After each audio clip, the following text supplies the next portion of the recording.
Have video games been hard to play recently? For a long period of time, I've been kind of in this rut to trying to force myself to play games that I did enjoy at first, but over time it became grindy, sloppy, and if anything, frustrating because it's not something that I'd enjoy. I would sit on my screen and just stare at a list of games that I have installed, but I just haven't touched. It's sitting there collecting digital dust, and my urge to find games to play and bring back that spark of interest is enormous. Now, how can we get out of this rut? Well, I can't tell you exactly what is the cure for this rut, but I can give some advice as someone who's been playing about 25 years of gaming, almost his entire life. I've gone through time and time again through these kinds of ruts, and there are multiple ways to get out of it. But to start, you should get out of your comfort zone. What I've realized is that I was always comfortable with playing just competitive multiplayer games,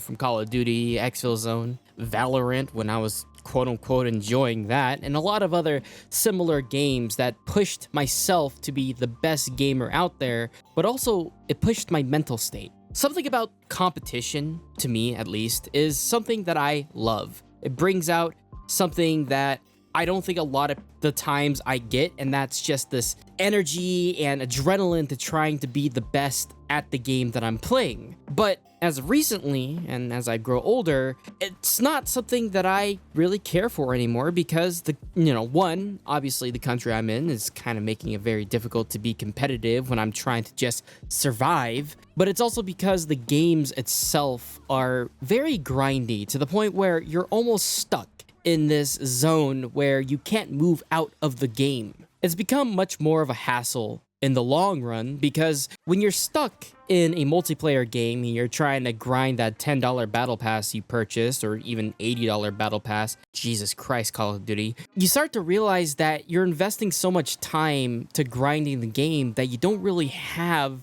variables of playing other games. And since I was someone who always wanted to be the best in the game, get all the unlocks and stuff like that, I never really thought about just enjoying the game. It was about grinding towards a goal, being the fastest, jumping through walls or, windows and shooting enemies, MLG 360 no-scoping people, all within the span of a second is something that I found fun at first, but it took a lot of energy.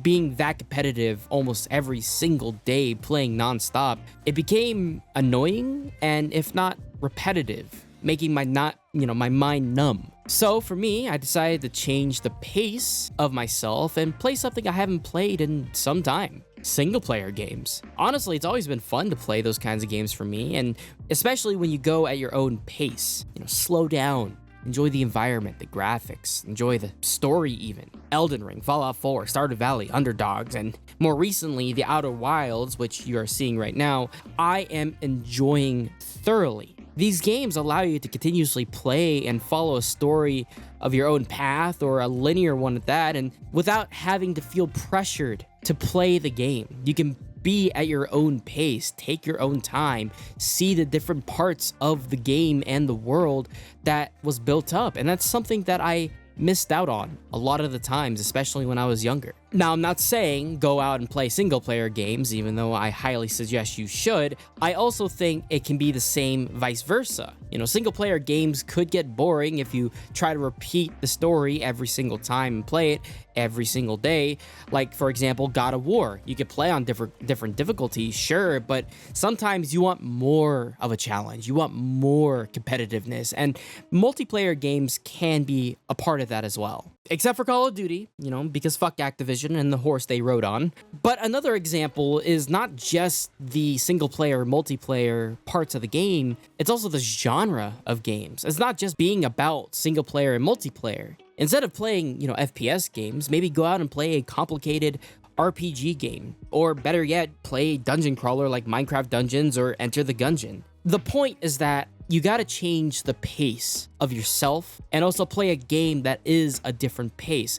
You can find ones that are very similar in like faster pace or slower pace or whatever you're comfortable with, but sometimes it's better to get out of your comfort zone and try out something new instead of staying in the same game for like years on end. It'll drive you insane. Trust me, I played Rainbow Six Siege when it first came out. I played it for like 3 years. Shit was nasty. But that's not the only thing you can do, to get out of this gaming rut of yours. You can also challenge yourself. If by chance you decide to stick with a game that you do enjoy, but you're getting really bored from it and you don't really want to change a different game, maybe make a list of things that you would like to do within the game and focus on them. For example, if you play Elden Ring and beat it multiple times, maybe you can challenge yourself by playing with a different build that you'd normally not play with. For example, I normally go with the Guts build, basic bitch, I know, but you could also go out of your way to try out a mage build or a blood mage build or even a katana build, dexterity, whatever builds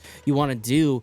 You can try them out and see if you like those other builds as well, instead of just going out of your way to play the game the exact same way every single time. And not just, challenging yourselves with different builds. Maybe you're just a completionist and want to do some achievement hunting and Risk of Rain 2. Maybe you rather complete the legendary runs on Halo 3 with all skulls unlocked. There are so many quests and goals that you can complete, but all you have to do is discipline yourself while having fun playing the game. It's not just about completing goals for yourself or the game, but instead it's just trying new ways to play the game and enjoy it as much as possible. Get your money's worth, right? For me, I'm probably going to reinstall Fallout 4 after completing the Outer Wilds and try something that I never do, and that's a melee build, big strength, dumb idiot, instead of doing a gun nut build. Because I always enjoyed the guns in Fallout 4 so much, I really never tried out the melee combat within the game and see if it had something that I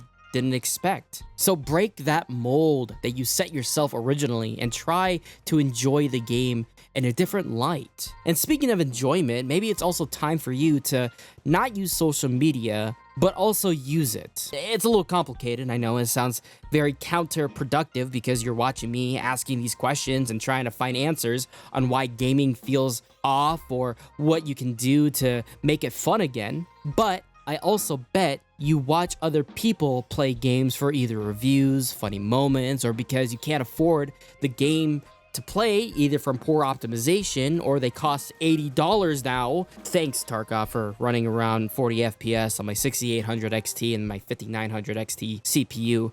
That's really fun and wonderful to play on such shit performance. Mind me. To be honest, it's difficult to enjoy games nowadays because of the negativity that gaming resides in mostly.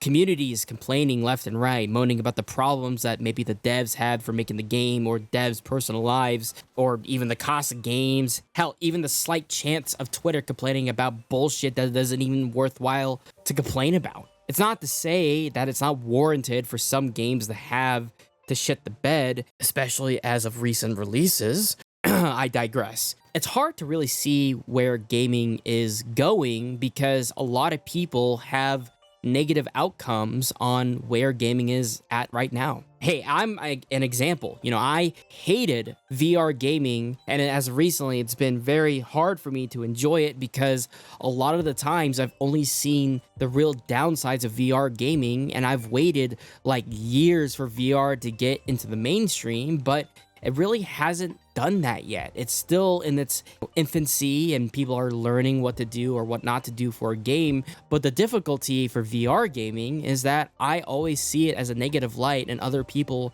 are going to see it in that negative light. But what I realize is instead of trying to see if it's changed for the better or worse, I would say that when a game is released, look at the reviews and look at trusted sources that you align yourself with on gaming in general, and then go about your day to see if you want to purchase a game or not. I mean, listen, we just got Summer Game Fest, which about 20% of those games, to me, actually looked good, while the rest were kind of painful to think that they actually exist. Not to mention that a lot of new games that are coming out are these weird, realistic tech demos that all use Unreal Engine 5 as the base with a lot of assets flipped into it, more flipped than patties at McDonald's. But at the same time, some of it is warranted for a review that's bad, especially one of the games that just came out, Mind's Eye, a $60 game that only is worth 15 hours of your time, which is also trash and also seeing the reviews not only on Steam but also on other platforms, you can get a good grasp on whether or not the game is worthwhile to play or not. But the point I'm trying to get at is the state of gaming is in limbo and uncertainty. Being careful on what you buy and purchase can make a big deal because time is money. You have to consider the facts of whether or not $60 worth of a game that only gives you like 2 to 3 hours worth of playtime is worth that $60. And especially playing day one is a risk now too, because no one knows how to really spot the red flags of gaming. So when I say you should or shouldn't use social media, what I mean by this is you should use it as a way to gain information on whether or not the game is worthwhile to buy into, and let reviewers and content creators and whatever else spew what they want to spew at and see what sticks on the wall to you the most. And actually, speaking of spitting things onto the wall, let me give you some things that I've learned to look at for red flags in a video game. First of all, if a game studio has just come out with no reputation of making quality games or games at all, and they're trying to release a $60 game, maybe using a different engine, huge red flag. Huge red flag. You need to look into that. Second thing, a game that says it's the killer of this certain game can also be a red flag, especially if it mimics the same monetization schemes of bad companies like Activision or even EA. Third thing, early access games can be a huge red flag now, because if they're asking for money before the game is fully released in a actual semi-polished state, it can be a big risk versus reward that comes into play. Fourth thing is that if the game has any NFTs or some innovative bullshit like that, steer clear from it. Not a single game that I've seen so far with NFTs in it have become successful. Not a fucking question of a doubt. Stay away from that. And my final tip, if it looks too good to be true, it probably is. If you look at the cinematics and they look great and have wonderful graphics, chances are it most likely is faked, especially with reveal trailers. Have you seen Ubisoft with Watch Dogs and The Division? Better yet, have you seen The Day Before? I'm just saying, reveal trailers don't really do anything. You want raw gameplay, and which is why you should wait to pre-purchase any game for that matter, because you don't know if it's going to be good or bad. If there's any more red flags that people can look at, please share with the class. It'd be much appreciated. Leave a comment down below to help these young fellow gamers make the right choice for what games they want to purchase. And finally, a last piece of advice I can give to all gamers alike is to always have fun with what you play. From the quote of Reggie himself from Nintendo, if it's not fun, why bother? Games nowadays have these expectations to only make you play that game and that game alone. It kind of winds you up into this wire of microtransactions and grind fest and whatever else. Like nothing else matters except for that game and the retention that you're putting into it, especially purchasing battle passes that are like $10 to $20. To be honest with you, that's not real gaming. That is just business, and it sucks because when you look at games nowadays, especially for indie, or they look great, but AAA can be a huge red flag, especially for monetization. Real gaming is knowing that you are playing a game, something that's fun, exciting. Immersion's great, graphics can be wonderful, and the story can be immaculate, but if the game itself is terrible to play from the base and you don't enjoy playing it, you don't need to complete that game. Now, I get it, money is worth your time, and investing money into a game should be worth your time. I get that, but I do find it difficult to play a game when it's such a buggy mess that I'm unable to know what the fuck is going on my screen. It kind of just throws everything out the window. But if you are a completionist, if, for example, if you're someone who likes to play games even if they are shitty and try to get these achievements and stuff like that, congrats to you. I give you all the props in the world to truck on through and get those achievements. I respect that wholeheartedly. But remember, you can always take breaks from video gaming. You could just take a break every once in a while and help out with your mental state, because some games nowadays are just not worthwhile to invest your heart and soul into. I've seen a lot of gamers get really mad or upset about games that they expected to be great, but that at the end of it all just becomes a slugfest of bullshit. Which is also my final advice, which is going to be like an extra one on the side, just take a break every once in a while from playing video games. Go out and do your responsibilities. Maybe go out and